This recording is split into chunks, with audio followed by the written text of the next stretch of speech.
રાજ્યમાં અત્યાર સુધીમાં ચાંદીપુરા વાયરસના કેસમાં હરણફાળ વધારો જોવા મળી રહ્યો છે. ગુજરાતમાં ચાંદીપુરા વાયરસના શંકાસ્પદ કેસ સતત સામે આવી રહ્યા છે. અત્યાર સુધીમાં ચાંદીપુરા વાયરસના શંકાસ્પદ લક્ષણો સાથે 31 જેટલા કેસ સામે આવ્યા છે, જ્યારે 19 બાળકોના ટપોટપ મોત થયા છે. અરવલ્લી જિલ્લાના મોટા કંથારિયા ગામની 4 વર્ષની બાળકી જેનું સાબરકાંઠાની સિવિલ હોસ્પિટલમાં મૃત્યુ થયું હતું, તેનો ચાંદીપુરા વાયરસ પોઝિટિવ પરીક્ષણ થયું હતું. નેશનલ ઇન્સ્ટિટ્યૂટ ઓફ વાયરોલોજીએ આ માહિતી બુધવારે આપતા જ ગુજરાતમાં આ વાયરસથી મોત થયું હોવાની પ્રથમ ઘટના સામે આવી અને સત્તાવાર રીતે મૃત્યુની પુષ્ટિ કરવામાં આવી. રાજ્ય સરકારે જણાવ્યું કે શંકાસ્પદ કેસની સંખ્યા 31 પહોંચી ચૂકી છે, જ્યારે મૃત્યુઆંક 19 પર પહોંચ્યો છે. તંત્ર દ્વારા લોકોને ડરવાની નહીં પરંતુ સાવચેતી રાખવાની અપીલ કરવામાં આવી રહી છે. આવો જોઈએ સરકારી હોસ્પિટલમાં તંત્રની સુવિધાઓ અને ડૉક્ટર શું કહી રહ્યા છે તે બાબતે એક રિપોર્ટ. मैडम, चांदीपुरा वायरस के सिम्टम्स क्या होते हैं, किस तरह से एहतियात बरतनी चाहिए, अपने यहाँ क्या तैयारी हैं? चांदीपुरा वायरस से होने वाला जो एनकेफेलाइटिस है, मतलब कि जो दिमाग का इन्फेक्शन है, वो सैंड फ्लाई मक्खी और मच्छर से होने वाला एक रोग है. जैसे बाकी सारे मलेरिया टाइफाइड वगैरह जैसे फैलते हैं उसी तरह से ये रोग फैलता है.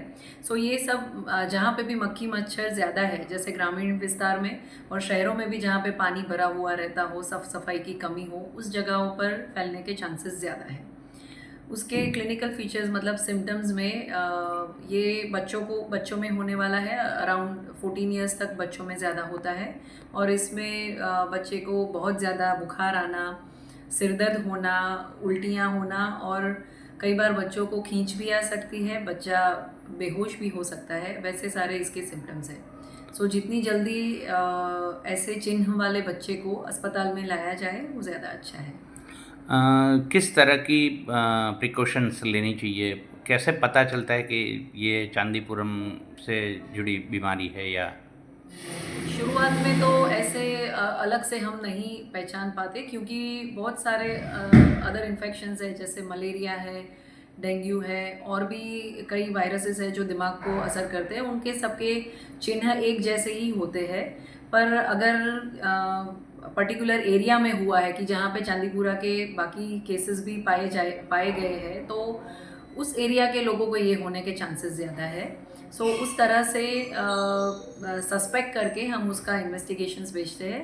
इन्वेस्टिगेशंस में ब्लड में और जो सेरेब्रोस्पाइनल फ्लूइड है, कमर के पानी की तपास बोलते हैं जिसको, उस फ्लूइड को भेज के NIV पुणे भेजते हैं हम और उस फ्लूइड में हम वायरस को डिटेक्ट कर सकते हैं, उसके हिसाब से डायग्नोसिस कर सकते हैं.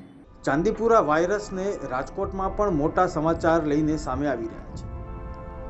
રાજકોટ સિવિલ હોસ્પિટલમાં ચાંદીપુરા વાયરસના 5 શંકાસ્પદ કેસ સામે આવ્યા છે અને તમામ 5 કેસમાં દર્દીઓના મોતના સમાચાર મળી રહ્યા છે. આરોગ્ય વિભાગ દ્વારા લક્ષણોને આધારે નમૂના લેબોરેટરીમાં મોકલવામાં આવેલા છે. મળતી માહિતી પ્રમાણે મોરબીના 2 દર્દી અને પડધરી, હડમતિયા, જેતપુર પરપ્રાંતીય દર્દીનું મોત થયું છે. રાજકોટમાં નવી MCH બિલ્ડિંગ ખાતે ICU સાથેના 7 બેડની વ્યવસ્થા કરાઈ છે. દવાઓ, ઇન્જેક્શન અને નિષ્ણાંત ડોક્ટરો સહિતની સુવિધાઓ ઉપલબ્ધ કરવામાં આવી છે. ચાંદીપુરા કેસના શંકાસ્પદ 5 કેસ અત્યારે આવેલા છે.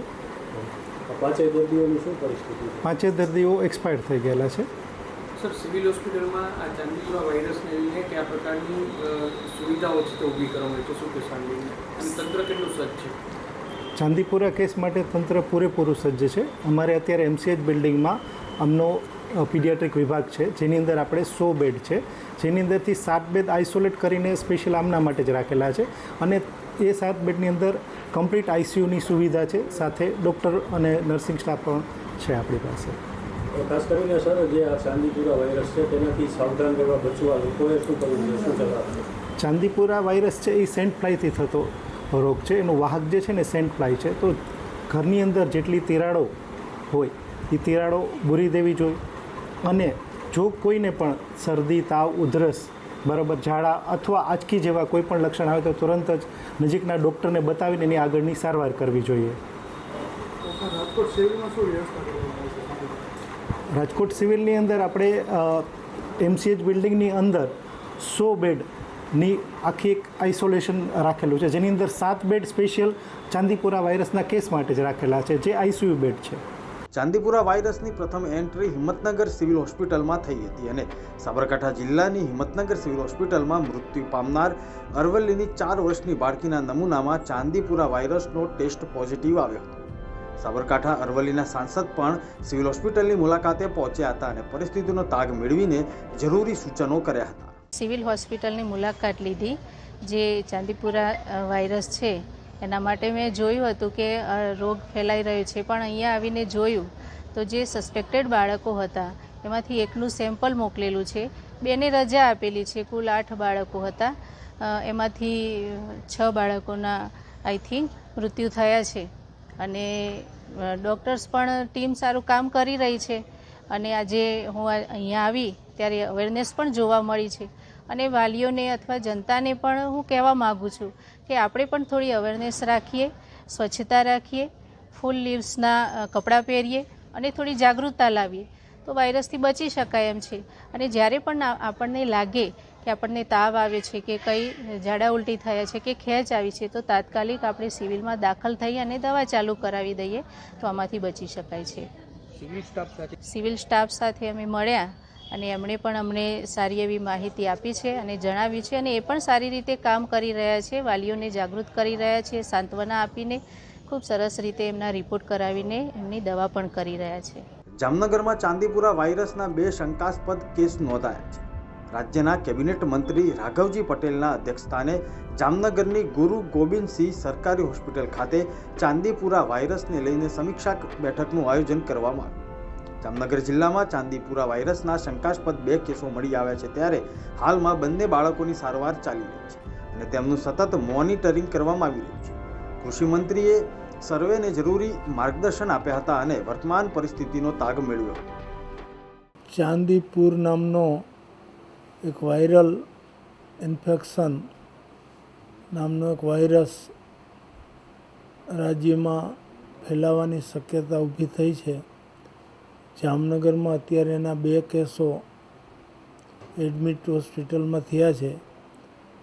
આ વાયરસને કેવી રીતે અટકાવવો અને 9 માસથી લઈને 14 વર્ષ સુધીના બાળકોને આ વાયરસની અસર થતી હોય એને કેવી રીતે અટકાવવો અને હોસ્પિટલના તંત્ર તરફથી એના માટેનો સારવાર માટેની શું વ્યવસ્થા છે, આ બધાની પરિસ્થિતિની સમીક્ષા માટે આજે અમે હોસ્પિટલના અધિક્ષક, જવાબદાર ડૉક્ટરશ્રીઓ સાથે અહીં મિટિંગ રાખેલ છે. મને મળેલ માહિતી મુજબ 9 માસથી લઈ અને 14 વર્ષ સુધીના બાળકને આ રોગના વાયરસ અસર કરે છે, જેમાં બાળકને તાવ આવે, ઉલટી થાય, આંચકી આવે અને શ્વાસ લેવામાં તકલીફ થાય એવી પરિસ્થિતિ ઊભી થાય છે. અત્યારે શંકાસ્પદ રીતે 2 બાળકોને આ રોગની સારવાર માટે દાખલ કર્યા છે, જેઓ વેન્ટિલેટર ઉપર છે.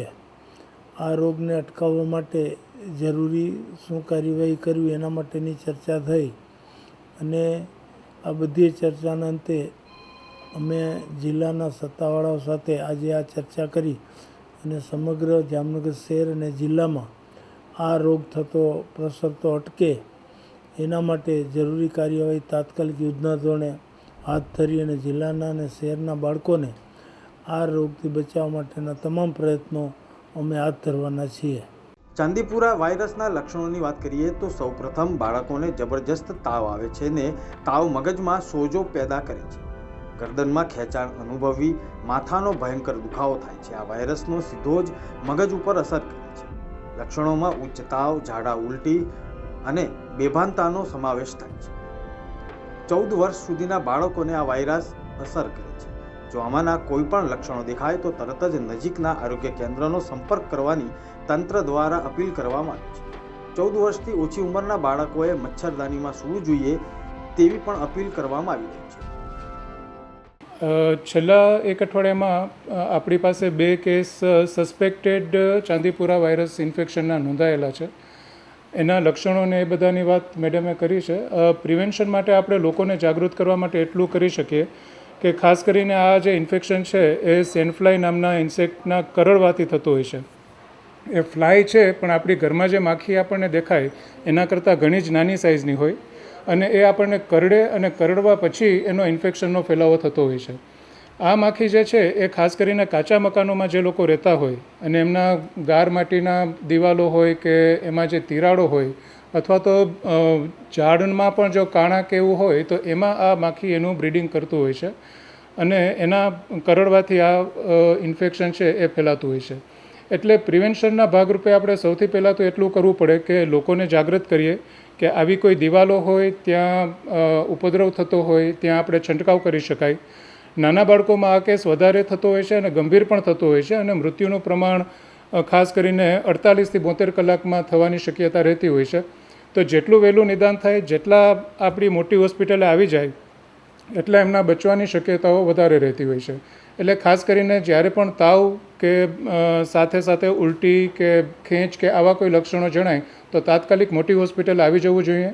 અને ઘરમાં જો આવી તિરાડો કે આસપાસમાં ગાય કે ઢોર રાખવાના જો જગ્યાઓ હોય તો ત્યાં પણ આપણે ચોખ્ખાઈ રાખીએ અને દવાનો છંટકાવ, ખાસ કરીને મેલેથિયોનનો છંટકાવ કરીએ તો એનાથી આનો ઉપદ્રવ ઘટી શકાય અને આપણે પ્રિવેન્ટ કરી શકીએ એવું છે.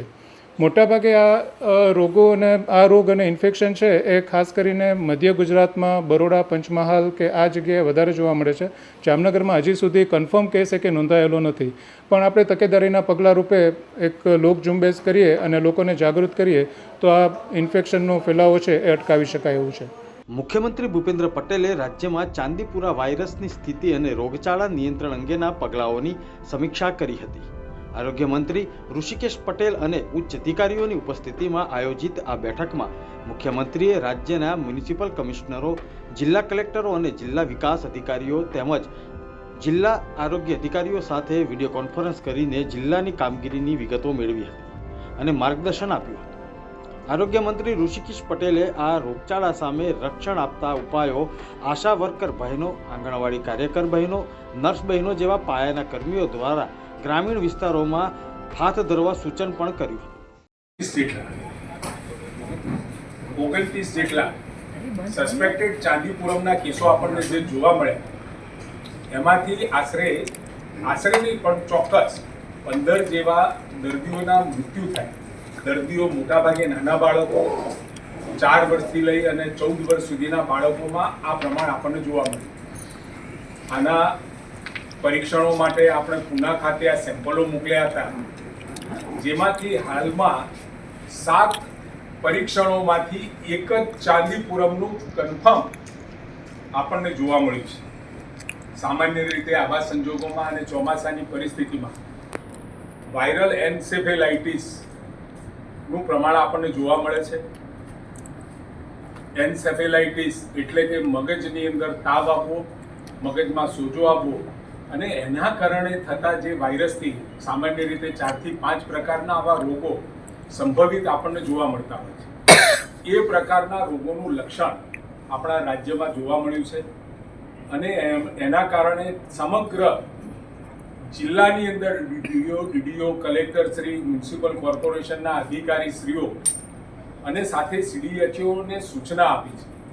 ચોમાસાની રોગજન્ય પરિસ્થિતિની અંદર તમામ તાલુકાઓમાં દરેક જગ્યાએ જ્યાં માટીના ઘરો છે, કાચા ઘરો છે, લીંપણવાળા ઘરો છે, તિરાડો છે, એ તિરાડોમાં આ જે રેતની માખી જ્યાં એનું ઘર બની રહે એવી જગ્યાએ દવાનો છંટકાવ કરવાનો, સાથે મેલેથિન પાવડરનો પણ છંટકાવ કરવા માટે આપણી જે ટીમો છે એ તમામ ટીમોને કામે વળગાડી અને આવતા સમયની અંદર સમગ્ર રાજ્યમાં તમામ જિલ્લાઓમાં, તમામ તાલુકાઓમાં આપણે ડ્રાઈવ હાથ ઉપર ધરી રહ્યા છે, જેથી કરી આવતા સમયમાં મેલેરિયા, ડેન્ગ્યુ, ચિકનગુનિયા કે આવા કોઈ પણ પ્રકારના વરસાદી ઋતુના કારણે થતા રોગોમાં પણ આપણે કંટ્રોલ મેળવી શકીએ.